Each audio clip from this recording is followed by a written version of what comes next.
Tuhan menciptakan manusia dengan 2 telinga, tapi hanya 1 mulut. Artinya apa?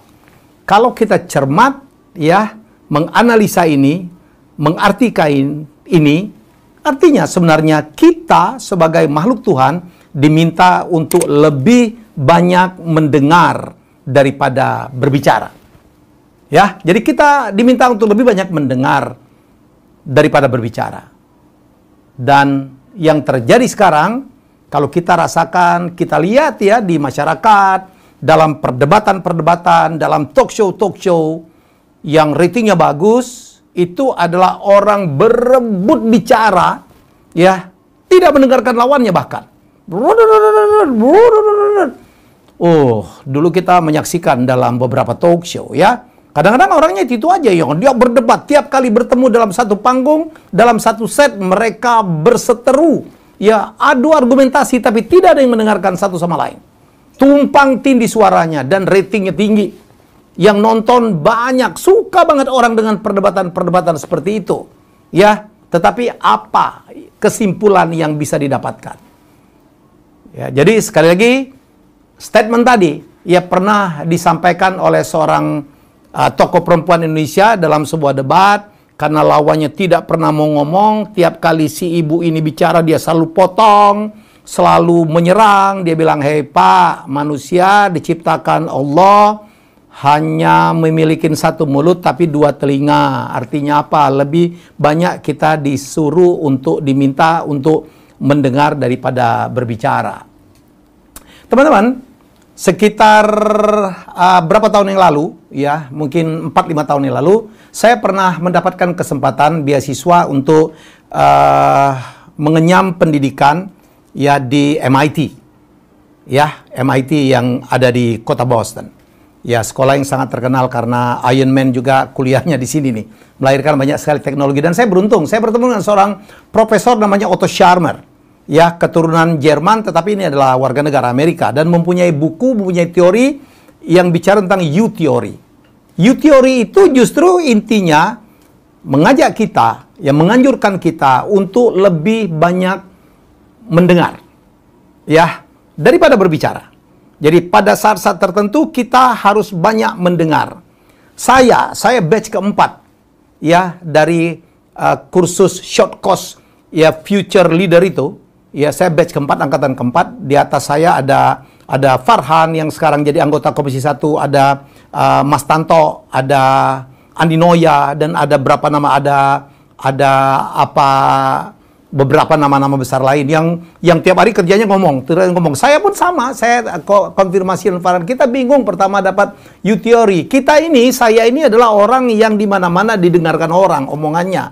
Dan hampir sampai kepada satu posisi di mana saya tidak mendengarkan orang atau kurang sekali mendengarkan orang dalam saya mencari nafkah. Pengen saya jadi MC, dominan tuh saya bicara. Saya jadi moderator, ya banyak saya bicara. Walaupun kadang-kadang saya harus mempersilahkan orang bicara. Saya menjadi public speaker, dominan saya bicara. Saya pemimpin perusahaan karena saya CEO dari sebuah production house yang menghasilkan banyak sekali reality show. Ya, saya jadi presenter ya di televisi. Saya bicara tuh dominan.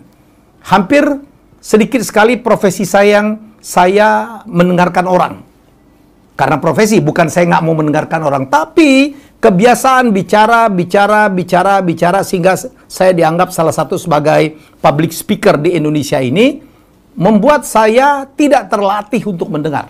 Karena tidak ada atau hampir sedikit sekali profesi saya yang meminta saya untuk mendengarkan orang lain.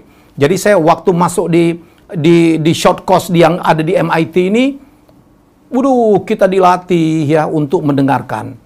Jadi teman-teman, saya paham betul bahwa miskomunikasi, konflik, pertikaian itu terjadi karena ada pihak di dalam komunikasi yang tidak mendengarkan pihak lain.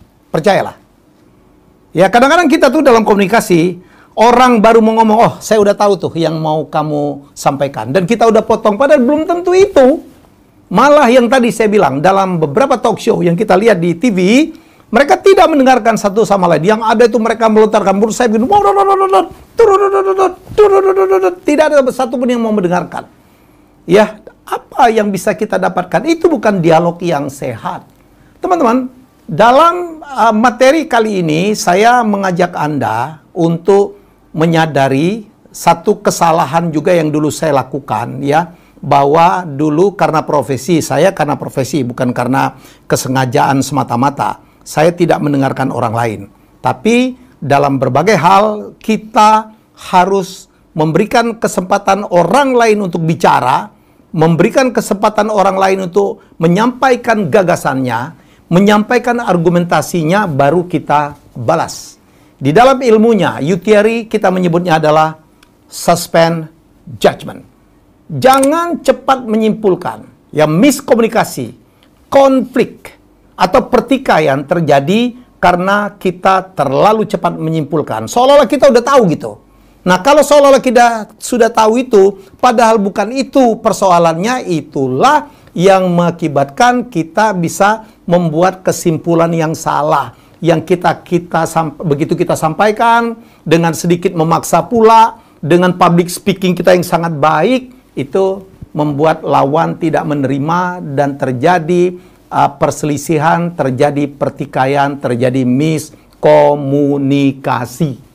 Jadi Youtheory mengajarkan kita untuk ya pada saat-saat tertentu ya mendengarkan.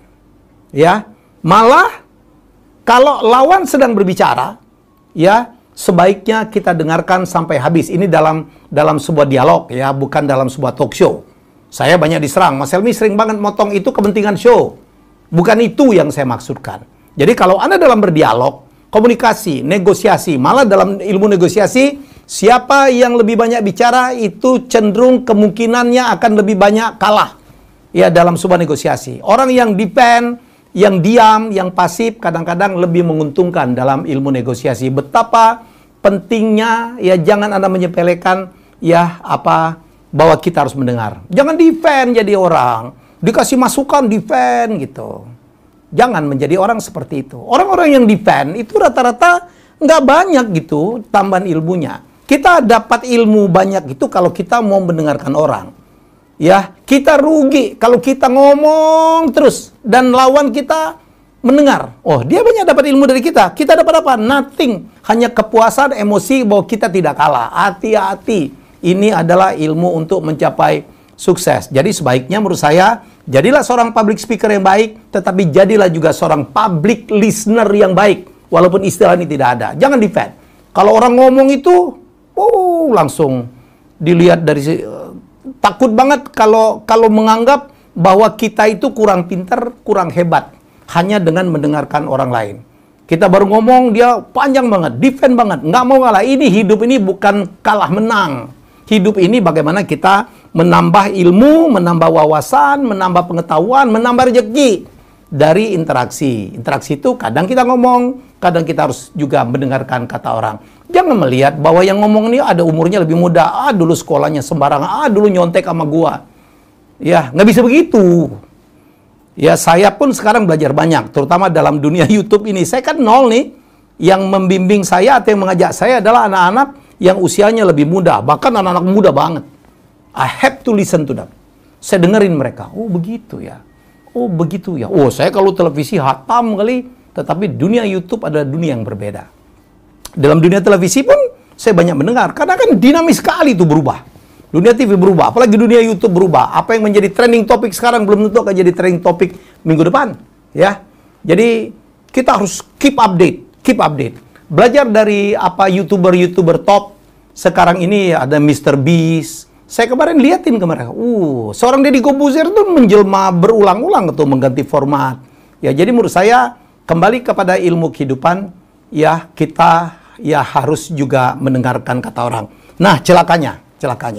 Saya pernah bicara ya bahwa untuk sukses Anda harus menjadi orang yang pandai betul berkomunikasi, termasuk public speaking. Ilmunya public speaking ada. Ilmunya negosiasi itu kursusnya ada maksudnya. Ya kan? Ilmu untuk menjadi komunikator yang baik ada. Tapi ilmu yang mengajarkan untuk menjadi pendengar yang baik tidak ada.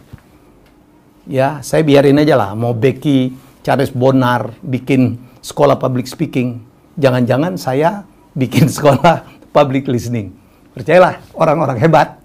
Saya udah banyak nih ketemu konglomerat orang hebat. Adalah bukan saja pembicara yang baik, tetapi juga adalah seorang pendengar yang juga sangat baik.